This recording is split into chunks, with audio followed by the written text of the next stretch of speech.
the world doesn't understand the Arabs. They're the greatest people in the world. Really, they are.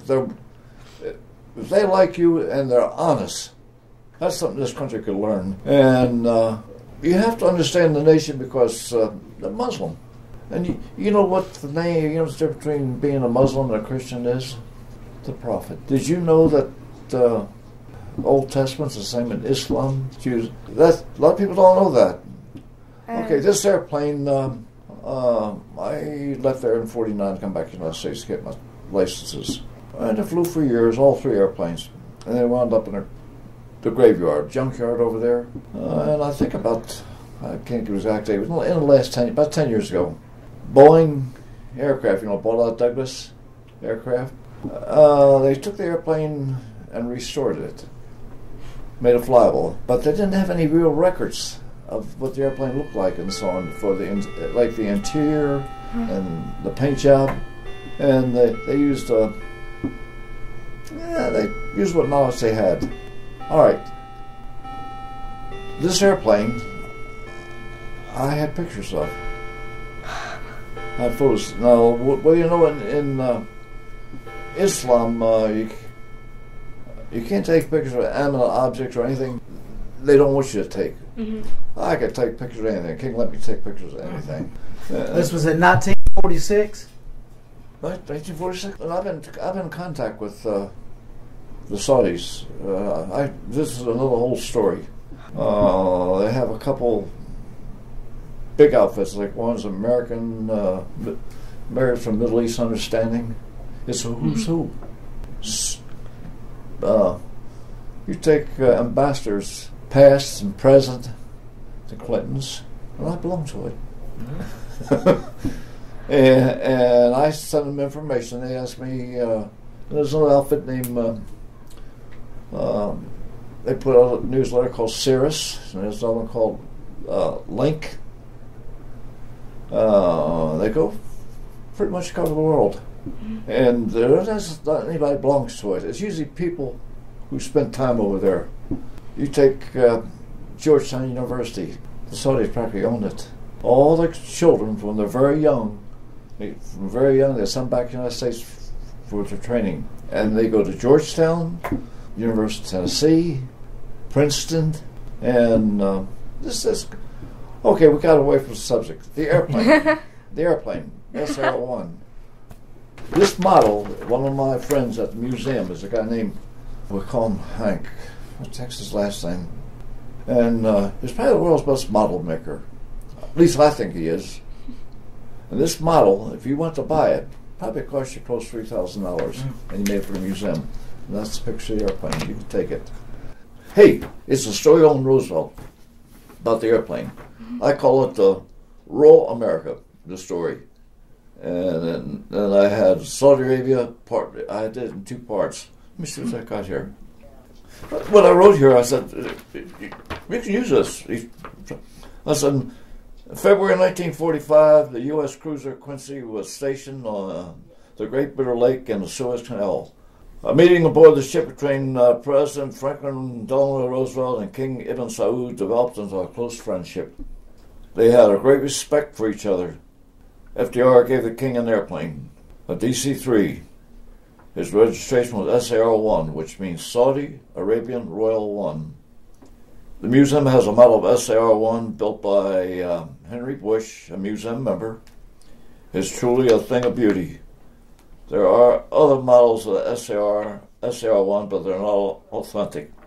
Ours is the only model with the true paint scheme, and I got photos to prove it. Plus, I flew the bird many times. It's here. There you go. That's the one you flew? That's the one I flew. Isn't it beautiful? Yep. You know what, Jeff, you know what the worst part of it is they don't do? You know, when they take models, they paint them silver. Not this one. He got the model and took them all, and believe it or not, over the years, the models vary a little bit, but I wanted to be true to like the one I flew. And if you look at it, see the antennas across the top? Yep. They're called HF antennas, high frequency. High frequency. And see a little bubble at the top? Yep, towards yep, yep. that's where the sextant goes. Oh, okay. So what got you interested into the military? Well, I'll tell you what. During World War II, I didn't want to walk in the mud in the infantry, so I decided to go into the Army Air Corps. Yeah, not everybody could get into it, but I got in the Army Air Corps, and I don't go into details much on my military time. But what I did, I was stationed in North Africa at Payne Field. It was a large field. I was part of ATC. Now, ATC, the name has changed over the years, but in those days they were called the Air Transport Command. And what we did, we flew personnel, supplies all through the Mediterranean, into the lower part of Europe, over to India. So personnel and supplies, also the medical facilities over in India, we call it the CBI. China, Burma, India theater. And Italy, after we kicked the Germans out, the better hospitals in North Africa, and we used to fly the litter patients back. And that was our job. And also, we flew the Himalayas. People don't know this about the Himalayas. They talk about the fighter pilots and the bomber pilots. They had an easy job compared to the Himalayas. It's a lot. I got some friends of mine. We who are left have over. One fellow, he passed away a couple years ago. He had 165 missions. 165 missions, and every one was worse on bomber rate over Germany. Oh man! What you're doing, you're flying. The weather, you went regardless of weather. And how would you like to? Be driving down a road here with a dense fog, and they tell you to go 100 miles an hour. That's what it was like. So they hit the mountains. They didn't get the recognition. They didn't get the glamour, because everybody likes blood and guts and gore. But it's like a fella who's a bomber or a fighter pilot. After 5 missions, you get the Air Medal. Well, over there, after 20, you get. It's that's the way it was, and the people in ATC, one of my friends, we had a little more experience, and really what it was, we were renegades. I don't know, like I was. Heck, I was always in trouble, but there was a bunch of us. I mean, I wasn't alone. How long were you in the military? 42 years. For 42 years. That's what I call. Actually, it's in the 60s. Because I started flying 18, and I retired at 1985. Because with the airlines, you got to retire at 60 then. Mm-hmm. But I still kept on. I mean. I have something kind of rare in my license. Not many people have. They have what you call, you have to have ratings in the airplanes. Mm-hmm. You just don't go out and drive an airplane. You have to go to school. and even if you go to school, not everybody makes it. It's quite stringent. Mm-hmm. But years ago, and I think they still might have it, they call what you call single and multi-engine land ratings. You know something about this? And it's up to any aircraft up to 12,500 pounds. And there could be an airplane out here, or say it's 12,000 pounds. I never saw it before in my life, and I can fly it. I'm legal to fly it, and it's wrong. So after I retired, I have friends of mine. If I can help them learn something flying, I do it. My first outfit was TWA, Trans World Airlines. Mm-hmm. And they're the ones who hired me. And what happened after VJ Day, we were separated out of the military. We had points. Mm-hmm. In other words, where you've been and so on, and what you did, you get points. And I had quite a few points. But we had a lot of ground people, older people, families, and I would take precedence over them, and I'd trade places with people. Some go home. I didn't know what I was going to do. I had a slightest idea. One of the fellows in my squadron was a guy named Bill Rousey. But he was a TWA pilot. He left TWA and he wanted to go in the military. And he was a friend of mine. And he asked me one day, he said, what are you going to do, Bob? And I said, I don't know. Hey, the war's over overnight. And I said, why? He said, TWA has just got extensions on their North Atlantic routes cleared to India. And they're going to be starting airlines in Ethiopia, Saudi Arabia, and Iran. And there are going to be 2 airplanes go down to Saudi Arabia, to Aramco. And you know what Aramco is? Standard Oil. The oil of the world, Saudi Arabia. In its infancy. Let's put it this way. You heard of barnstorming? Mm-hmm. The only difference between the old timers and myself was we had a nice airplane. And the money was good, and it was interesting. I asked him, I said, what do you think's the best? And he says, Saudi Arabia. I said, good, I'll go. And there was 3 of us. Now the reason there was 3 of us is because there was no airlines through Africa and places like that. Say you got into trouble, somebody got sick, the airplane's stuck. So we used to have fly with three pilots. In case somebody gets sick, you can get out. And we were going to get a second airplane in a couple months down there. And then we reverted to 2 pilots per airplane. And I stayed on that till January 1946, somewhere into 47. Don't ask me. I think it was spring. I'm not going to go into it, but there was some friction between TWA and Aramco.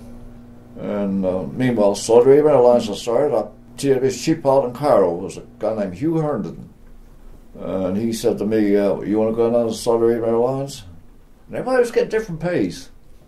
And I said, how much? He said, same thing you're making. This is good, because I was getting top pay. And I went down to Saudi Arabia. But actually, we're all ex-military, also ATC, and we had 13 pilots. We had Saudi crew members, first officers. We had to have radar operators also. And believe it or not, I was among the youngest. I think I might have been the youngest. And I decided to come back to the United States to pick up my licenses. Decided to come back with the airlines, and don't forget, it was a TWA. And they had a seniority list, and whether you know that seniority is everything on what you do in airlines. And when I came back to the States, there was a group back here, they didn't like me, they wanted my seniority number. That happens in all industry. So, while I was over there, this is interesting. I took a passenger from Cairo to Jeddah. His name was Tom Slick. They're among the wealthiest people in the United States. The oil. And I didn't know who he was. Mm-hmm. And anytime you'd see an American in those days, it was something new, you know. So he says, when we get down to Jeddah, he said, where's a good hotel to stay, Captain? I said, what do you mean hotel? There's no hotels there. He said, is there any place I can stay? And I said, nope. Because you want to go out in the desert in a tent, you can. And the next day, I had a trip somewhere I was going. So I said, I think I was going back to Cairo. And I said, I'm going back to Cairo. I said, I'll probably be going about a week. I said, you can use my place. What he was over there for was, and you don't know this. Most people don't know it. They think of Saudi Arabia with oil. Saudi Arabia's got mineral wealth you won't believe. Unreal. Did you know the original mines at King Solomon are there? Don't listen to that idiot, you. I've seen them. They've been mined for hundreds of years. He was over there trying to get the mineral rights on the west coast of Saudi Arabia. He blew it, but and I never thought much of it. I took him back to Cairo, and then I went to school. Now this school I went to, American Flyers, it's in Fort Worth, Texas, and it's probably the finest flight school in the U.S., if not the world. And you just don't go there. You got to have this age, physically, and experience. The license is called, in those days it was called airline transport rating. They call it airline transport pilot license. It's like the PhD in flying. There are more doctors in New York City than all the airline captains in the world. It's you just don't go into it. And while I was there in school, I made a lot of money. I had trouble with school because they thought I was, well, I'm not going to go into it. Certain courses I wouldn't take. It's not necessary now, but in those days you had to know Morse code. I wouldn't take it. I knew Morse code better than my instructor. You had to know 5 words a minute. I could do 40. And the school's tough. Heck, and while I was there was another student, and this is interesting. It was a fellow named Cliff Bonifield, and he had Illinois, I think it was. He had a aerial spraying service, and he sold it, but he didn't have this license. He wanted this license. So I got friendship down there in Fort Worth. He was smart. Okay, while I was there, I met my wife. We got married. Mm-hmm. Well, I hope so. So then, the guy on American Flyers was named Reed Pigman. Among the older people, he's quite famous. He's quite a guy. And he and I didn't get along too well. And a call came in from this airline called Slick Airways. I said, I'd be daggone. What's the same guy. He was one. And they were looking for pilots with the license. He recommended me. And my friend Cliff Bonifield, he was a little behind me in school. He wound up, after he got through school, wound up being chief pilot for this school. And this is another story in itself. You know Federal Express? He helped start it. This is information for you, it's so much, but he helped start it, and the guy who started Federal Express was a guy. He started the airline up, and he knew nothing about it. But Cliff knew the business, and he died some years ago. But so that was another airline, and then their Slick Airways merged with Airlift International in the late '60s, which is another freight outfit. And I'm not going to go to the reason why it should have never happened, except our management. And I flew them for '85. Now, people don't know about freight airlines. Some of your big boys like Pan American and so on, they look down among the freight pilot. They can't touch us as far as experience. Mm-hmm. Really. And here's something else you don't know. Like the wars. I flew into Korea for 2 years, and in Vietnam 5 years. Do you know those commercial airlines had more flying in there than the military did? Mm-hmm. My company had over 20 airplanes flying Pacific. Wow. And do you know something? There were fatalities that never hit the newspapers. That's things you don't hear. Like we had one airplane at the time. We had one airplane in Saigon killed 11 people. Never made newspapers. I don't want to say anything more on this. I can't. Some of my articles, I think one of my articles I wrote is called Craft, Civil Reserve Air Fleet. Mm-hmm. And people don't know this. What the commercial airlines have done in the wars.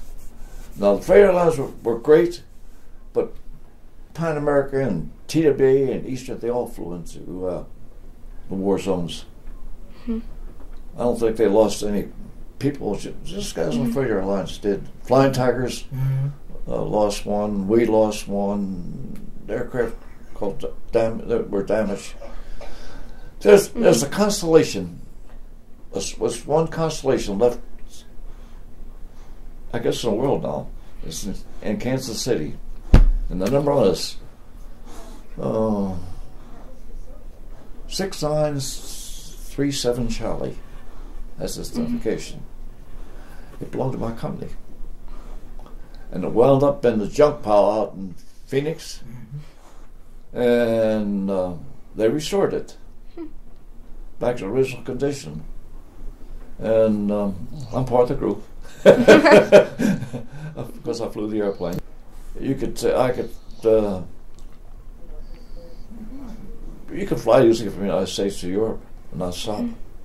What would be your favorite place do you think you've ever been?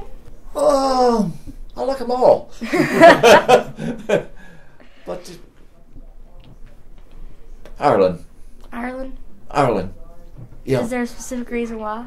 People? Oh gosh, yeah. It's Irish have a few problems. They got a sense of humor. Well, one, they got a sense of humor is ridiculous. And then they have. I've been there for years. They hate water. They take a bath on Saturday whether they need it or not. I'm not joking.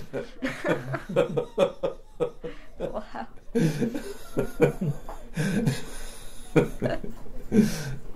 What else? Oh, another place I like, southern Germany. It's beautiful. Absolutely beautiful. I've heard that too. That's a very pretty place. Yeah, Munich. I like Munich. I flew in there years and years and years. And then, when the heck was it? In the 70s, early 70s, I had an operation. I went over there. I was chief pilot again. And we had an operation out of Munich down to Asmara. You know where Asmara is? It's in Africa. It's Asmara, Eritrea. And beautiful country. It's right near the equator, but it's about 8,000 feet high. And the temperature is great, and they grow a lot of vegetables, and we're flying back vegetables into Europe. In fact, we've supplied Europe with vegetables. What else? Do you have a favorite airplane that you've flown? I like them all. But the airplane I got the most time in is DC-8. I just like the airplane. But like I was telling you, it's we had there's many models of the DC-8. But the big one was the DC-8-63. That's what I got the most time in. I told you I could fly. I could fly. Oh, I used to fly to here, New York, Athens. We carry about 255 passengers. Or if we carry freight, we carry 110,000, 115,000. It's just a good machine. And you say, oh my God, that's a long way. You know how long would it take to go from New York to Athens? About 8 hours, 15 minutes. Like people think in jets that go to Europe, people don't understand what aircraft are.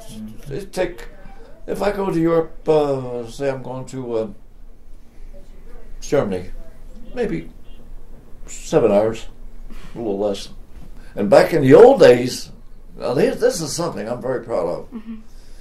In the 50s, in 1950, we were flying. You know what DC-4 is? Been on one.